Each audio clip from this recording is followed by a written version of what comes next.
Hi, my name is Brian Fisher. I'll be covering the interview as a recruiting and screening tool. The main function of an interview is recruiting and screening of potential employers.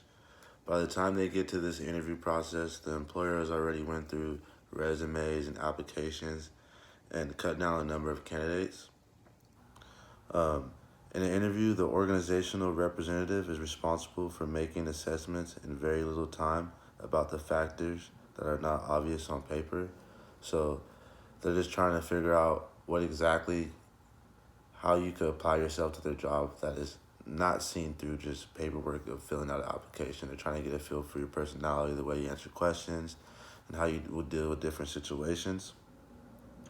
According to the text, there are different styles of interviews. The first being structured interviews, and these are better predictors of future job performances than unstructured ones.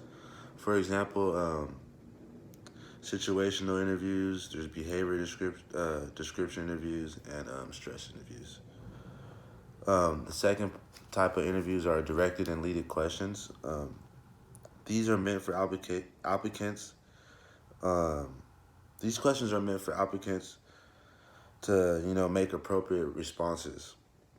So they're asking questions where they want the obvious response. So for example, if you're working at Olive Garden or doing an interview at Olive Garden, they ask you, we make our employees stay later past the scheduled times, like make the employees stay a little bit later than expected. Would you be willing to work overtime? The obvious answer to that question would be yes, I'll be willing to work overtime because you're trying to get that job. You're not going to say, oh, no, I won't be able to stay past times because I have to go home and watch my dog. Like you wouldn't respond that way. And then the last part is, lastly, a great deal of variability marks the content of the interview question among different employers and industries.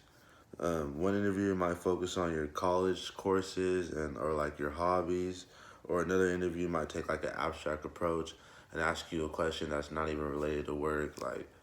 And then another type of question might be like hypothetical situations. Like if someone came in acting this way, how would you assess the situation, or what would you do in this situation? Type of questions.